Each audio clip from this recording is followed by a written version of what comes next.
natin. Ayan, ang taas nga sir, no? Agad tuhod yung baha. Agad tuhod nga talaga. Ayan.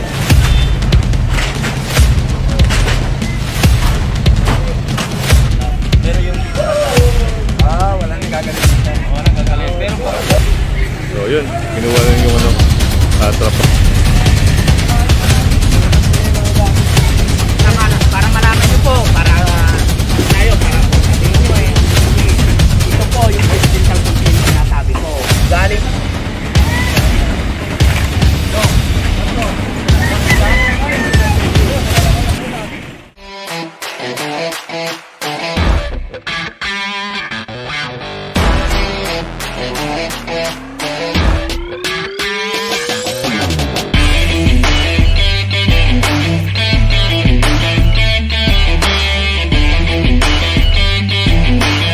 Yes, good morning mga kasama at muli si Kuya Goods nagbabalik para magbigay sa inyo ng panibagong update dito tayo sa may area ng Maynila.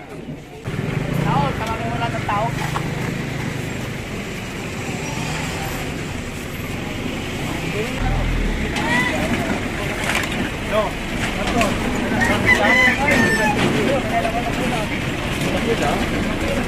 Dinala na to.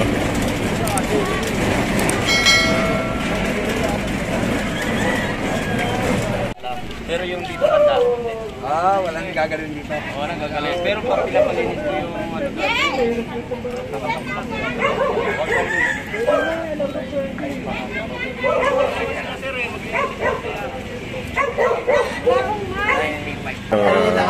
Community nila.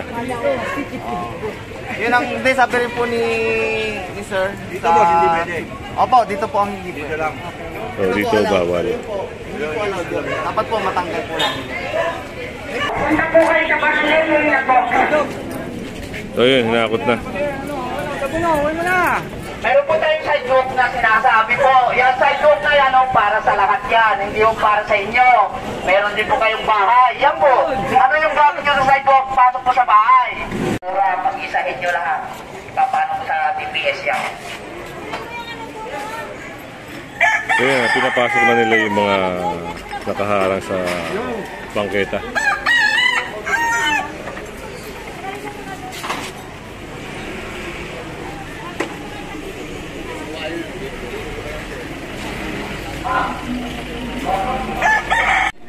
Pagtinda, iayos.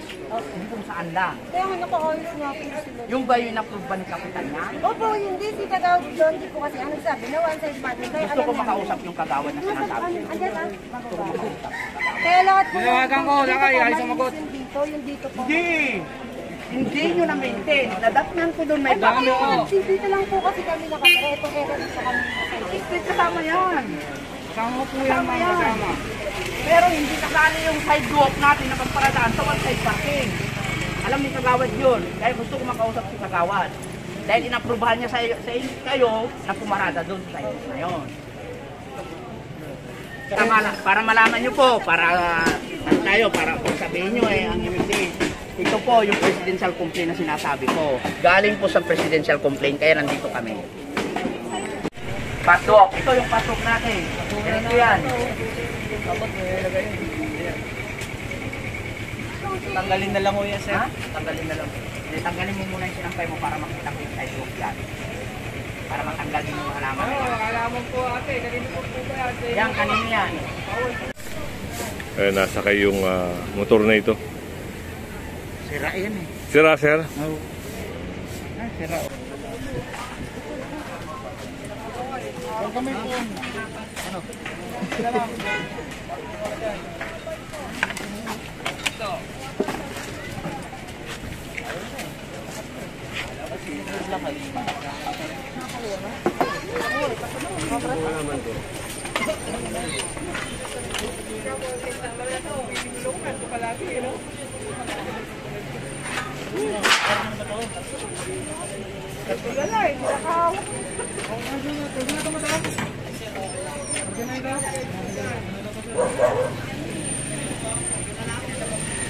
Ano, wala rin pakalam ng building. Ano ang sinita? Pinalabas nila yung mga gamit namin. Ito, mga kulungan dito sa may building. Nakasuga yun.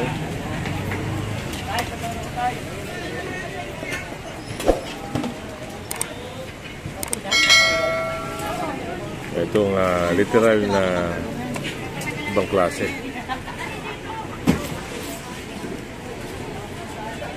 Tagalooban pa yung may-ari ng mga kalapate.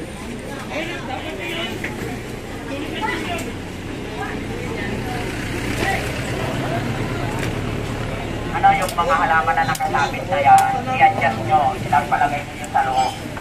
Opo, opo. Kasi karsada na yan, nanay. Okay naman, wala naman problema po yung maghalaman. Ilalagay lang po natin sa ayos yan.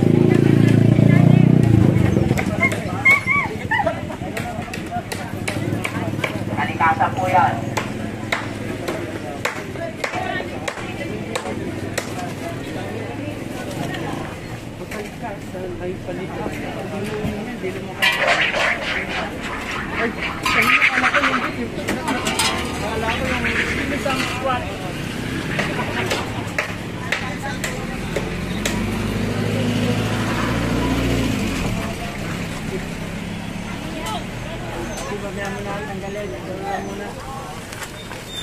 So, medyo maganda-ganda na. Unlike kanina. Talagang yung kanina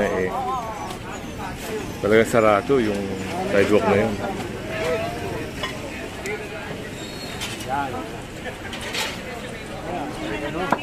So nawala na yung mga harang na halaman.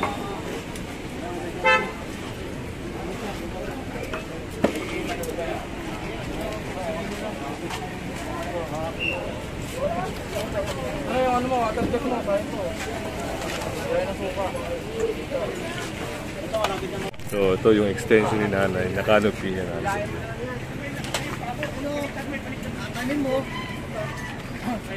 Pinasok na nila siya yung mga kulungan. Meron pa tayong lagarin dyan para makalaman ni nanay kung anong gagawin. Dito, malinis na rin. Sige na, para lahat, fair lahat. Lagarin, hindi kaya tatlo lagarin ka na na. Masakyan, isipin yung sasakyan dito. Ulpay, kalilan.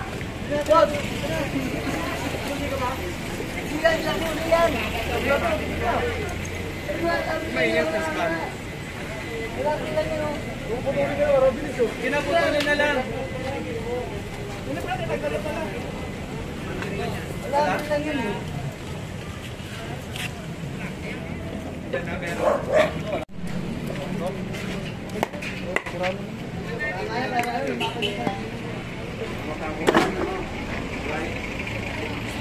So dito yung mga extension na canopy nila. Meron portion na tatanggalin. Yan. Kasi extended lang naman yung tatanggalin, yung extension lang naman yun. Kaya ginagamitan ng lagarin. Alisin mo na yung mga tarpaulin, mamaya mo lang lagarin. Kasi hindi pwede yung buo. Isasagad lang siya doon kapantay nung canopy nung kabilang bahay.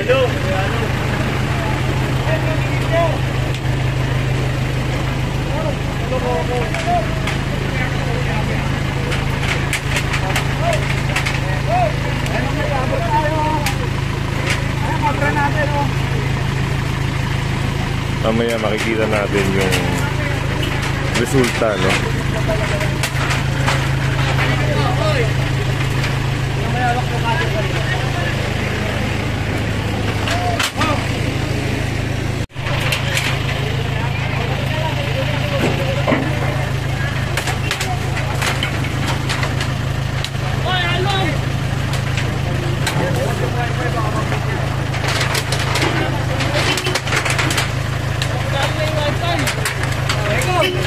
Ikaw, kakakata ka, may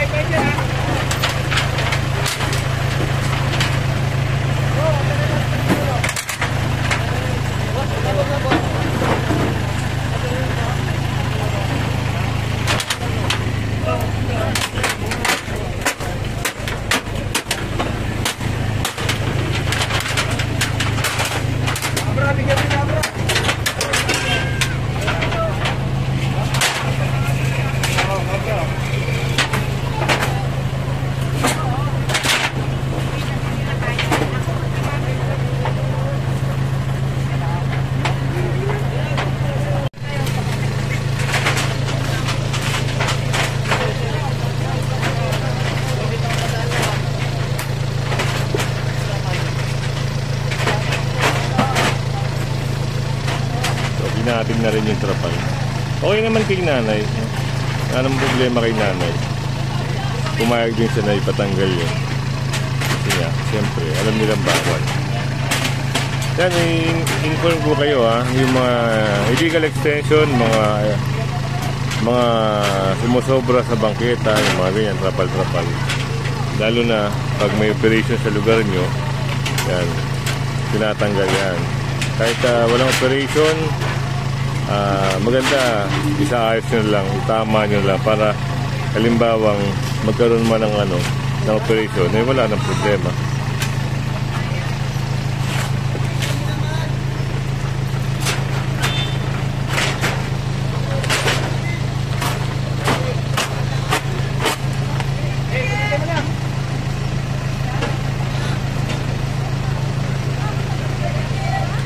Diba sabi ko sa inyo, lahat ng dyan, tapang na yan ang kulay pula, tatanggalin din yan. Ba't iniwan nyo naka-open lang yan? So, yun. Tatanggalin nyo yan, pero ibibigay nyo sa kanila. Hawak. Pero pag ibinalik yan, wala na tayong pag-uusapan. Hawak. Pero ngayon po, gusto ko patanggal yan.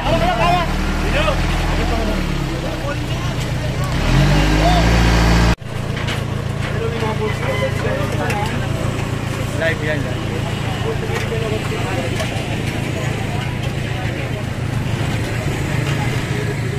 So, yun. Kinuha rin yung trapal na kumpiska rin.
So yun mga kasama, ito wala na yung extension, no? Natanggal na rin.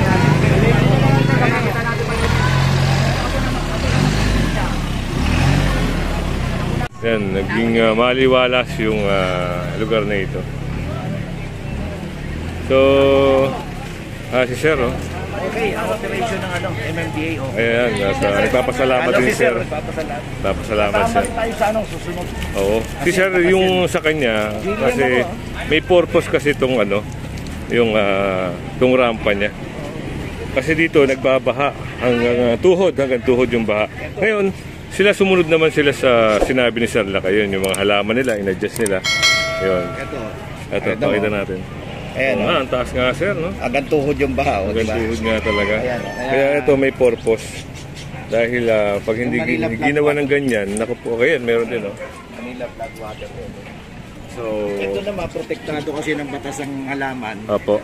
Nalimutan ko yung Republica kahit that covers the flood. Kasi because of the climate change. Tama Sir, kasi yung mga dumi na dala ng hangin na na-filter niya. Yan. And besides, kaya nga tayo may climate change. Apo. Kasi wala nang alam, dinudod ng plant. Okay, at Pero susunod pa rin ako kay Sir, ibaba ko ng bababa nyo. So yun, at muli, yan. Salamat Sir, ingat po, ingat. Okay. Ayan. At punta tayo doon sa operation.